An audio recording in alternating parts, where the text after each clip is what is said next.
কি হয়েছে অন্নপূর্ণাতে? পাবেন, আস্তে আস্তে পাবেন, যারা যোগ্য পাবেন। এখন অবধি উনি তো আজকেও ধর্ম বর্ণ বর্ণ টর্ণ নয়, ধর্ম মানে কি ইঙ্গিত করেছেন এর আগে বলেছিলেন, আমি আছি বলে আছো, নইলে একটা কমিউনিটি 1 সেকেন্ডে শেষ করে দিবে। ইঙ্গিত তো পরিষ্কার।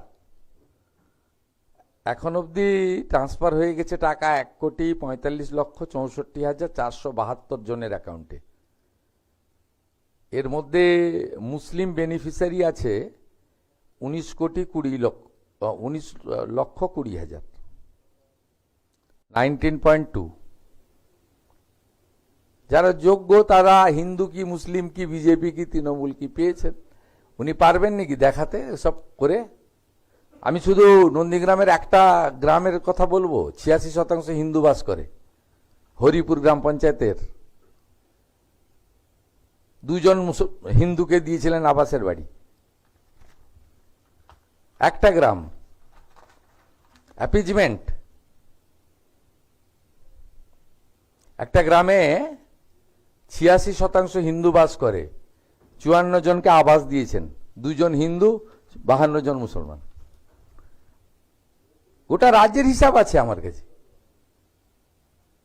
আপনি কি লেভেলে অ্যাপিজমেন্ট করেছেন বিজেপি করার অপরাধে, হিন্দু অপরাধে, মতুয়া, নমশূদ্র, রাজবংশী, আদিবাসী, পাহাড়ের 1 লক্ষ মহিলাকে আমরা অন্নপূর্ণা যোজনা যারা যোগ্য তারা টাকা পেয়েছে। আপনি পারবেন নাকি এসব হিসাব দেখাতে? অত তাড়াহুড়া করার কিছু নেই। এবং আমি ভবানীপুর থেকে বলার পরে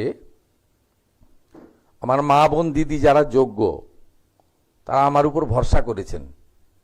আমি সবাইকেই বলেছি, জুনে দিয়েছিলাম 28 লক্ষ, তাড়াহুড়াতে তালিকা করা যায়নি, কিন্তু কমিটমেন্ট ছিল, শুরু করিয়েছিলাম। লঞ্চিং তো হয় স্কিমের, তারপরে আস্তে আস্তে স্কিমে যুক্ত হয়। আপনারা জানেন সাংবাদিকদের ক্ষেত্রেও আমরা আয়ুষ্মান ভারতের যুক্ত করছি, নবান্ন দিয়ে শুরু করতে বলেছি। তার মানে কি জেলার সাংবাদিকরা পাবে না? সবাই পাবে। উনি তো মাত্র 154 জন সাংবাদিককে 2000 টাকা করে পেনশন দিতেন। আমি তো 154 জনেরই গত মাস পর্যন্ত 2000 টাকা দিয়ে দিয়েছি, আর এই আগস্ট মাস থেকে তারা 5000 টাকা করে পাবে। আর ওই 154 জনই তো নয়, আপনার অনেক পশ্চিমবাংলার সাংবাদিক, আরো কয়েক শত সাংবাদিক রয়েছে যাদেরকে উনি ইচ্ছা, বাছাবাছি তো উনি করতেন, বাছাবাছি আমরা ওরাটা তো উনি করতেন, আমি করতাম না। আর উনি তো ধর্ম দেখে করতেন।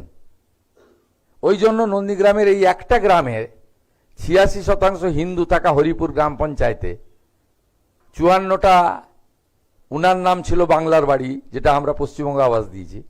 54 জন একটা গ্রামে আবাসের টাকা পেয়েছিল 60,000 করে, 2 জন হিন্দু আর 52 জন মুসলমান। আমি বের করবো লিস্ট, কি করেছেন আপনি মুর্শিদাবাদ, মালদা, গোটা রাজ্যে এক একটা করে বের করবো। আমি তো রেডি করতে বলেছি। কোনো সুবিধা করতে পারেননি এক মাস 10 দিনে, 110 দিনে, বা কেউ সুবিধা করতে পারবেন না। আমরা দ্বিতীয় মাসে দিয়েছি 1,19,00,000, এই মাসে দিয়ে দিয়েছি 1,45,64,472। এবং আমি সেদিন বলেছি আরো যদি যোগ্য থাকে আরো 20 লাখ 25 লাখ টাকা কোনো ফ্যাক্টর নয়। বড় বড় জ্ঞান দিয়েছেন। কেউ একটা বলছিল আমাকে বাজেট করতে হয়, উনি বিরাট বাজেট জানেন, ওই জন্য 8 লক্ষ কোটি টাকা ঋণের বোঝা করে দিয়ে চলে গেছেন। কর্মচারীদের ডিএ দেননি, কর্মচারীদের এরিয়ার পেনশন দেননি, নিয়োগ আটকে দিয়েছেন। বাজেট দেখাচ্ছেন, আপনি টাকা রেখে দিয়ে গেছিলেন। আমি 3,000 কোটি টাকা স্থায়ী কর্মচারীদের পেনশনার্স এবং সুপ্রিম কোর্টের অর্ডারে 3,000 কোটি টাকা পেমেন্ট করতে হয়েছে আমাকে। আমরা কমপ্লিট করে দিয়েছি, মানে যারা ডাইরেক্ট কর্মচারী, পার্মানেন্ট কর্মচারী ছিল। আপনি বাংলার বাড়িতে 60,000 করে টাকা দিয়ে গেছিলেন, 6,000 কোটি টাকা আমাকে দিতে হয়েছে। আপনি টাকা রেখে দিয়ে গেছিলেন। 10,20,000 জনকে আপনাদেরকে দেখেই তো 60,000 টাকা করে ট্রান্সফার করলাম এই 10 দিন আগে। আপনি টাকা রেখে দিয়ে গেছিলেন। বড় বড় কথা সব বের করব, চিন্তার কোনো কারণ নেই। আমরা একটা পোর্টালও চালু করেছি, অন্নপূর্ণা নিয়ে এখন অবধি 4.5 লক্ষ কমপ্লেন এসেছে। তাতে আমি ধন্যবাদ জানাবো। ইনক্লুশনের আবেদনও আছে, আবার এক্সক্লুশনের জন্য লোক অভিযোগ করেছে যে ও পাওয়ার যোগ্য নয়, কেন পেয়েছেন। না, সেটা আমরা তো এইভাবে স্টাডি প্রত্যেক দিন আর কাজ নেই, এসব স্টাডি করবেন নাকি? 31শে আগস্টের পরে স্টাডি করে বলে দেবো আমরা। আমি এখানে আসার আগে আমরা যে অভিযোগ পোর্টালটা চালু করেছিলাম 21 তারিখ থেকে, তাতে 4.5 লক্ষ মা বোন দিদি কমপ্লেন করেছেন, এবং সবাই ইনক্লুশনের জন্য করেননি। তার মধ্যে একটা বড় সংখ্যক আমাদের দপ্তর বলেছে যে ইনি আপনাদের ঘোষিত নিয়মে পাওয়ার যোগ্য নয়, কিন্তু ইনি পাচ্ছেন। উনি নাকি বলছিলেন যে বিজেপি তো সবাইকে দিবে বলেছিল, তা যোগ্য অযোগ্য তো সব কিছুতেই থাকে। উনি তাহলে 25 থেকে 60 করেছিলেন কেন? ওনার যদি সকলকে দেওয়ার ইচ্ছা ছিল, তা উনি তো বলতেন সব মহিলারাই পাবে। উনি নিয়ম করেননি, 25 থেকে 60 করে যাননি উনি। এটাও তো একটা নিয়ম, ক্রাইটেরিয়া। অন্যগুলো ছেড়েই দিলাম। ফেসবুকেই থাকুন আপনি বিকালবেলা, আপনাকে রাস্তায় বেরোতে হবে না। আপনাকে রাস্তায় বেরোতে হবে না। আর রাস্তায় আপনি যাতে না বেরোতে পারেন তার ব্যবস্থাও আমি করব।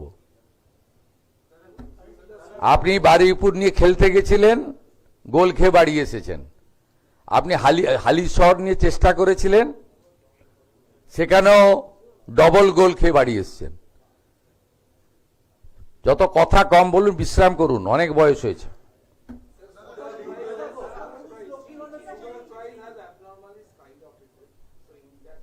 বাংলা শেষ করি বলছি, বলছে বাংলাটা শেষ করতে দেন না ভাই।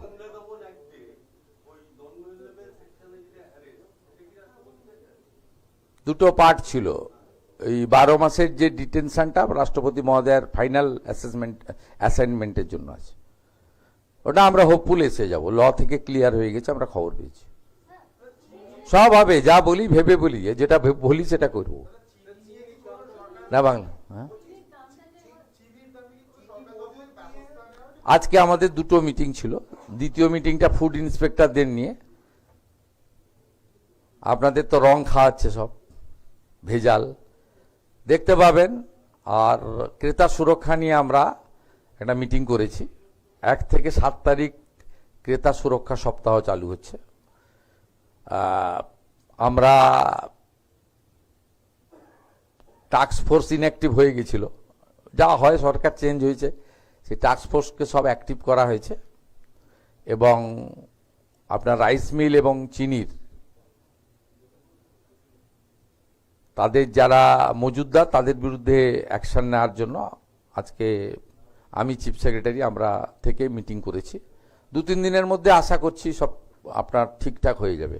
এটা ঠিকই ছিল, এই আপনার 2 সপ্তাহ একটু গন্ডগোল করেছে।